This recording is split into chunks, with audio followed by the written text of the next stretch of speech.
Hi friends, welcome to Shailaja cooking. మనకి వేసంకాలం వచ్చిందంటే మామిడికాయలు ఎక్కువ వస్తూ ఉంటాయి కదండి. మనం వాటితో రకరకాల రెసిపీస్ చేస్తూ ఉంటాం కదా. ఈరోజు వచ్చి మనం మామిడికాయ వంకాయ కూర ఎలా చేయాలో చూద్దామండి. ఈ కూర వచ్చి వేడివేడి అన్నంలోకి వేసుకుని తింటే అసలు సూపర్గా ఉంటుందండి.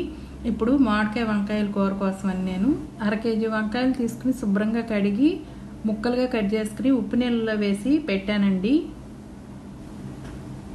2 మీడియం సైజు ఉల్లిపాయలు కూడా తీసుకుని వాటిని చిన్న చిన్న ముక్కలుగా కట్ చేసి తీసుకున్నానండి. అలాగే 2-3 పచ్చిమిర్చిని మధ్యలోకి కట్ చేసి దాన్ని, అలాగే ఒక పెద్ద మామిడికాయని సహం తీసుకుని దాన్ని కొంచెం పెద్ద పెద్ద ముక్కలుగా కట్ చేసుకున్నానండి.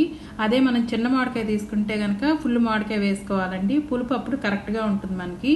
తర్వాత స్టవ్ వెలిగించుకుని ప్యాన్ పెట్టుకుని ప్యాన్ హీట్ అయిన తర్వాత నూనె వేసుకుందామండి.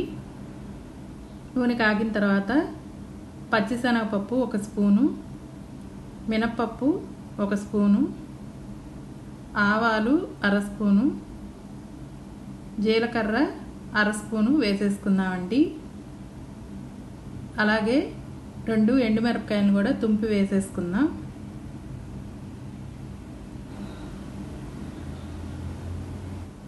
ఇప్పుడు ఈ పోపుని వేయించేసుకుందామండి. పోపు వేగిన తర్వాత ముందుగా మనం కట్ చేసి పెట్టుకున్న ఉల్లిపాయ ముక్కల్ని, పచ్చిమిరపకాయ ముక్కల్ని కూడా వేసేసుకుందాం. ఇప్పుడు ఒకసారి కలుపుకుందామండి. తర్వాత 1/2 టేబుల్ స్పూను పసుపును కూడా వేసుకుందాం. అలాగే ఉల్లిపాయ ముక్కలు మగ్గటానికి 1/2 టేబుల్ స్పూను ఉప్పును కూడా వేసుకుందామండి. అలాగే 2 రెమ్మల కరివేపాకును కూడా వేసుకుని అంతా ఒకసారి బాగా కలుపుకుందామండి. ఇప్పుడు ప్యాన్ మీద మూత పెట్టుకుని ఉల్లిపాయ ముక్కల్ని మగ్గించుకుందామండి.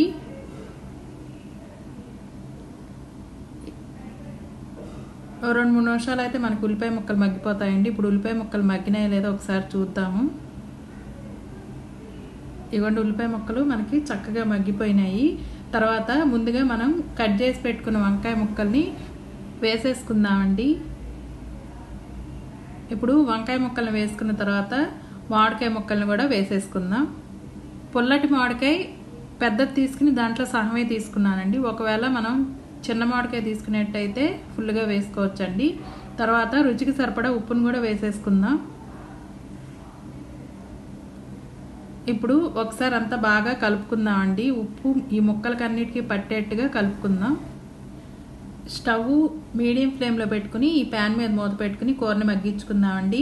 మనకి ఈ కూర మగ్గటానికి 7-8 నిమిషాలు పడుతుందండి. అంటే మనం మీడియం ఫ్లేమ్లో పెట్టి ఉడికించుకుంటున్నాం కాబట్టి. అలాగే మనం కూరని మధ్య మధ్యలో కలుపుకుంటూ ఉడికించుకోవాలండి. అప్పుడు చక్కగా కూర అన్ని వైపులా మగ్గుతుంది. అలాగే అడుగంటకుండా ఉంటుందండి.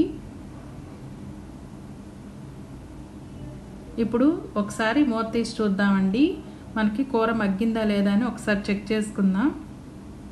ఇదిగోండి, ఇట్లా మనకి కూర చక్కగా మగ్గిపోయిందండి. మామిడికాయ ముక్కలు మగ్గిపోయినాయి, అలాగే వంకాయ ముక్కలు కూడా చక్కగా మగ్గిపోయినాయండి.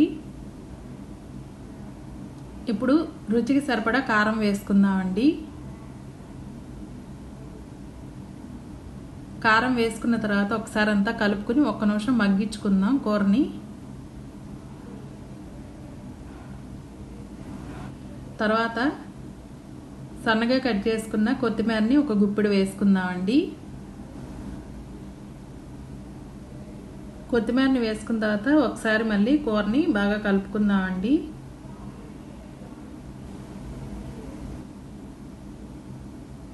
అంతేనండి, మామిడికాయ వంకాయ కూర రెడీ అయిపోయిందండి. ఇప్పుడు దీన్ని సర్వింగ్ బౌల్లోకి తీసేసుకుందామండి.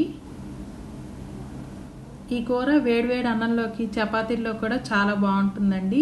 అంతేనండి, ఎంతో రుచిగా ఉండే మామిడికాయ వంకాయ కూర రెడీ అయిపోయిందండి. మీరు కూడా ఒకసారి ట్రై చేయండి. మీకు నచ్చితే కనుక లేటెస్ట్ వీడియోస్ కోసం శైలజ కుకింగ్ని లైక్ చేసి సబ్స్క్రైబ్ చేసుకోండి. అలాగే మీ ఫ్రెండ్స్ అండ్ రిలేటివ్స్కి షేర్ చేయండి. Thanks for watching.